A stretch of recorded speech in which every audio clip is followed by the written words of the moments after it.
Let justice roll down like water, righteousness like a mighty stream.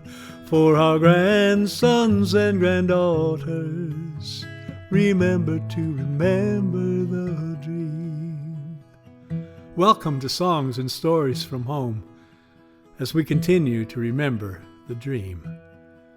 This week, Birmingham. In the spring of 1963, I turned 16. As thousands of students my age were taking to the streets in Birmingham, Alabama, to protest institutional racism in their city. The grainy black and white videos and photographs of the nonviolent students being pummeled by fire hoses, attacked by dogs, choked by tear gas, beaten with billy clubs, and herded into paddy wagons echo down the corridors of time and into the streets today. Streets alive once more, among them the grandchildren of those attacked in Birmingham 57 years ago. The demand on those streets haven't changed that much in all these years. Voices proclaiming enough is enough, that we want more, demand more, to be treated with dignity, to be given an equal opportunity at what is left of the American dream, to be recognized and written correctly into the history of this nation, to take down from their pedestals those who inappropriately appropriated the story of this country.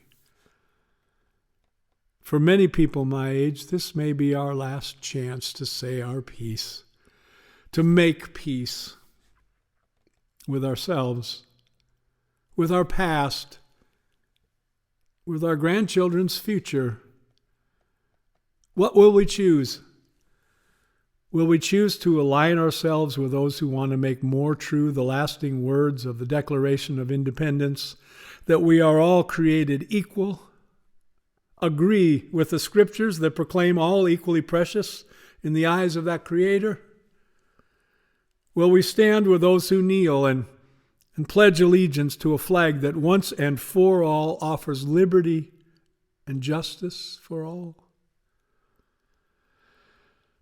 My belief is that the more we know about history, about where we came from, we better can figure out where we want to go, where we are going.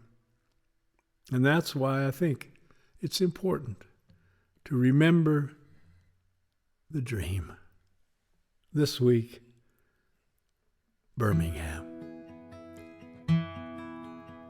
Let justice roll down like water, righteousness like a mighty stream. For our grandsons and granddaughters, remember to remember the dream.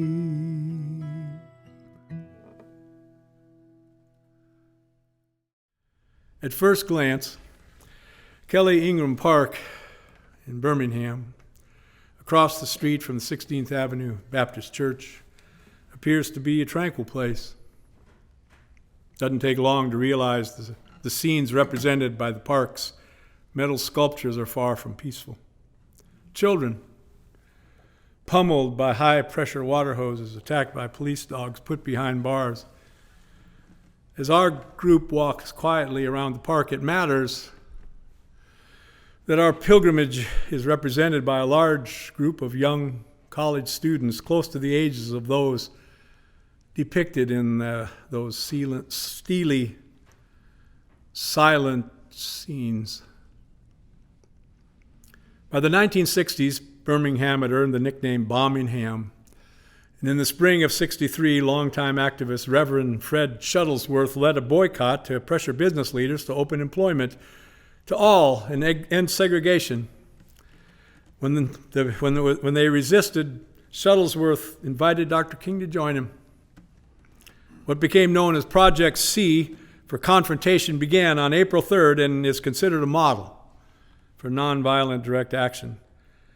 Because of a disputed mayoral election, Bull Connor, head of public safety for the city, wielded unusual power.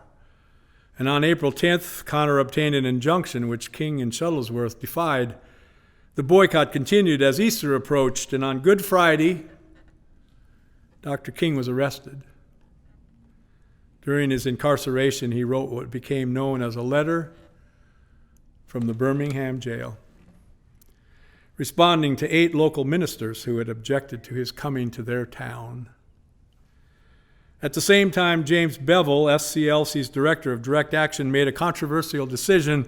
He asked students, children, to join the protests. He went to high schools where he recruited girls who were student leaders and boys who were athletes. The girls quickly said yes, so the boys soon followed. The students were given nonviolence training, and while Bull Connor was warned about what was about to happen, he was dumbfounded by the numbers and the peaceful behavior of the students, which didn't stop him from arresting 1,200 of them on May 2nd. The next day, 1,000 more kids gathered at 16th Avenue Baptist Church. Connor's goal, to make sure that none of them made it downtown, half a dozen blocks away. He succeeded, using fire hoses, dogs, tear gas, billy clubs. By 3 o'clock, the protest was over. A battle-hardened reporter said no military action had ever frightened him more. A photograph taken by Charles Moore of the kids being pummeled by water hoses was titled, "They Fight the Fire That Will Not Go Out." The picture has been compared to the Marines raising the flag in Iwo Jima. Bill Hudson's photo of a student being lunged at by police dogs is another iconic image. Eventually, business leaders agreed to most demands, and those in jail were released. After 3,400 arrests, it was the images that not only galvanized Birmingham's black community, previously divided about King's participation, but helped awaken the nation. Dr. King was chosen Time magazine's Man of the Year a year later. He received the Nobel Peace Prize. And in 2008, the Birmingham airport, it was renamed the Birmingham Shuttlesworth Airport in honor of the madman from Birmingham. Bob Zellner taught us this song one day on the bus. Jesus, guide my feet while I run this race. Jesus, guide my feet while I run this race. Jesus, guide my feet while I run this race. I don't want to run this race in vain.